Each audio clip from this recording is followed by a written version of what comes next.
சாமி. என்னங்க ஸ்வீட் எங்க இருக்கு? ஸ்வீட் எங்க வாங்கியாந்து வச்ச மாதிரி கேக்குறீங்க? இல்லையா? கைய வீட்டு ஈசிக்கிட்டு வர்றது எதுவுமே அப்புறம் இங்க வந்து ஸ்வீட் இருக்கா திங்கிற கதா இருக்கான்னு கேட்க வேண்டியது. தேவையில்லாம ஸ்ட்ரெஸ் பண்ணாத. ஏற்கனவே நான் ஸ்ட்ரெஸ் ஓவர்லோட் ஆகி தான் வந்துடுறேன். நான் ஸ்ட்ரெஸ்ஸா இருக்கீங்களா? ஸ்ட்ரெஸ் ஆகி எனக்கு ரொம்ப அப்படியே இருக்கு. எனக்கு அப்படியே ஒரு மாதிரி ரொம்ப ஸ்ட்ரெஸ்ஸா இருக்கு வாழ்க்கையே. ஏங்க உங்களுக்கு என்னங்க ஆச்சு? ஏங்க இவ்வளவு ஸ்ட்ரெஸ்ஸா இருக்கீங்க? என்ன ரொம்ப பிரச்சனை? ஸ்ட்ரெஸ்ஸா இருக்குமா எனக்கு? அப்படியே ஒரு மாதிரி இருக்குமா எனக்கு? என்னங்க பிரச்சனை? என்னடா வாழ்க்கை இது? வாழ்க்கை ஏன் இப்படி இருக்கு நமக்கு மட்டும்? ரொம்ப நான் சண்டை போறேன்னு கோச்சுக்கிட்டு ஸ்ட்ரெஸ் ஆறீங்களா? இல்ல, கணவன் மனைவிக்குள்ள அப்படிதாங்க இருக்கும். சண்டை போறதுல அது சொல்லலமா. ரொம்ப ஸ்ட்ரெஸ்ஸா இதா இருக்கு. ரொம்ப ஸ்ட்ரெஸ்ஸா இருக்குங்களா? எதை பத்தி யோசிக்காதீங்க. எனக்கு ரொம்ப இருக்கு. எனக்கு அப்படியே போன்ல ஏதோ ரீல்ஸ்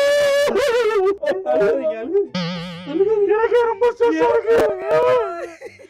அம்மா சரி அழுகாதீங்க. இங்க பாருங்க, அழுகாதீங்க. ஃபீல் பண்ணிட்டே இருந்தா இன்னும் அதிகமா தாங்க ஸ்ட்ரெஸ் ஆகும். போய் போன் எடுத்து வேற ஏதாவது உங்களுக்கு டைவர்ட் பண்றதுக்கு வேற ஏதாவது பாருங்க. முடியாது. ஏங்க சார்ஜ் சுவிட்ச் ஆஃப் ஆயிடுச்சு. போய் சார்ஜ் போட்டுருக்கேன். அவன் என்ன பண்றது எனக்கு தெரியல. டேய் நாயே, போடா போடா காய்கறி நறுக்கு விட்றா போடா. நீ சார்ஜ் போடுற கேப்ல வந்து நீ வந்து உனக்கு உனக்கு ஆறுதல் தேவை. அதை வச்சு என்கிட்ட பேசுறதுக்கு வந்திருக்க ஸ்ட்ரெஸ்ஸா இருக்கு. இல்ல ஸ்ட்ரெஸ்ஸா இருக்கு எனக்கு. சார்ஜ் போடுறதுனால உனக்கு ஸ்ட்ரெஸ்ஸா இருக்கு. எதுவும் பண்ணாதனால ஸ்ட்ரெஸ்ஸா இருக்கு. அது ஏறிடுச்சுன்னா உனக்கு வந்து இதா இருக்கும். சார்ஜ் போட்டுக்கிட்டே பக்கத்துல நின்னுக்கிட்டே பாரு. கேபிள் சின்னதா. உன் கேபிள் குடுக்குறியா? ஏன் கேபிளா? உன் சார்ஜர்னா கொஞ்சம் படுத்துக்கிட்டே பார்க்கலாம். அதனால கேட்டேன்.